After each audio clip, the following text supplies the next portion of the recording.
வணக்கம். தென்காசி சாரல் IAS academy. நான் உங்கள் தமிழாசிரியை வேணி. இன்னைக்கு நம்ம பாக்குறது என்ன அப்படின்னா, பழமொழி 400 அப்படின்றதுல ஒவ்வொரு பழமொழியா நம்ம பார்த்துட்டு வரோம். அதுல இன்னைக்கு பார்க்க போற பழமொழி, அஞ்சுவார்க்கு இல்லை அரண். பயந்துட்டு இருக்கிறவங்களுக்கு பாதுகாப்பே கிடையாது. நம்மளை சுத்தி எவ்வளோ வலிமையானவங்களை நம்ம வச்சிருந்தாலும் கூட, இந்த பிக்சர் பாத்தீங்க அப்படின்னா உங்களுக்கு புரியும். நம்மளை சுத்தி எவ்வளவு வலிமை உடையவங்களை வச்சிருந்தாலும், நம்ம எவ்வளவு பெரிய கோட்டையில இருந்தாலும் சரி, நமக்குள்ள பயம் அப்படின்ற ஒண்ணு இருந்தது அப்படின்னா அது நம்மளுக்கு பாதுகாப்பு இல்லை. இவங்க எல்லாரும் நம்மளை பாதுகாத்துருவாங்க அப்படின்னு நம்ம நினைக்கிறது தவறு. ஒரு நாட்டோட அரசனா இருந்தாலும் கூட அவனை சுத்தி இருக்கக்கூடியவங்களோட வலிமையால ஒரு காலம் அந்த அரசனால் ஆட்சி செய்ய இயலாது.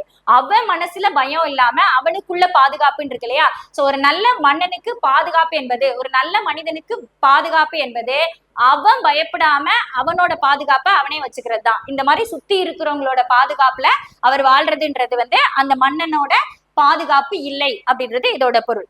வலிமை உடையவர்களின் துணை உடையவர்கள் என்றாலும் தம் அளவிலே வலிமை இல்லாதவருக்கு நிறைய ஸ்ட்ராங்கஸ்ட் பர்சனை நம்ம சுத்தி வச்சிருக்கோம் அப்படின்னாலும் நம்ம அந்த வலிமை உடையவங்களா இல்லை அப்படின்னா அது நமக்கு பாதுகாப்பு இல்லை.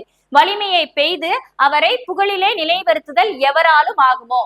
நான் ரொம்ப என்னை சுத்தி இருக்கிறவங்கள ரொம்ப ஸ்ட்ராங்கு அப்படின்றதுக்காக, ரொம்ப பயப்படாம இருக்கிறவங்க அப்படிங்கறதுக்காக அவங்க கிட்ட இருந்து எனக்கு அந்த வலிமையை எடுத்து கொடுக்க முடியாது. அப்படிதானே?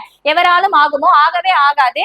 வெண்மேகங்கள் தங்கும் சோலைகளை உடைய மலைநாடனே, எப்படிப்பட்ட துணைகளை உடையவர்களானாலும் உள்ளத்திலே அஞ்சி நடுங்கும் கோழைகளாக இருப்பவர்களுக்கு பாதுகாக்கும் அரண் என்பது எதுவுமே கிடையாது என்று அறிவாயாக அப்படின்னு ஒரு மன்னனுக்கு அட்வைஸ் கொடுக்கிற மாதிரியான இந்த பாடல். வலிமை என்பது ஒருவருக்கு தம்பால் அமைவது அப்படின்றதா இதோட பொருள். நம்ம கிட்டதான் வலிமையை தேடணும். நம்மளை சுத்தி இருக்கிற நம்மளோட செல்வத்தை வச்சோ, நம்மளோட ஃப்ரெண்ட்ஸை வச்சோ, யாரை வச்சுமே நம்மளோட வலிமையை நம்ம நிர்ணயிக்க கூடாது அப்படின்றது இதோட பொருள். அஞ்சுவார்க்கு இல்லை அரண். பயப்படுறவங்களுக்கு பாதுகாப்பு கிடையாது. நம்ம நெஞ்சத்துல நம்ம பயம் இல்லாம இருந்தா மட்டும்தான் அது பாதுகாப்பு. நன்றி.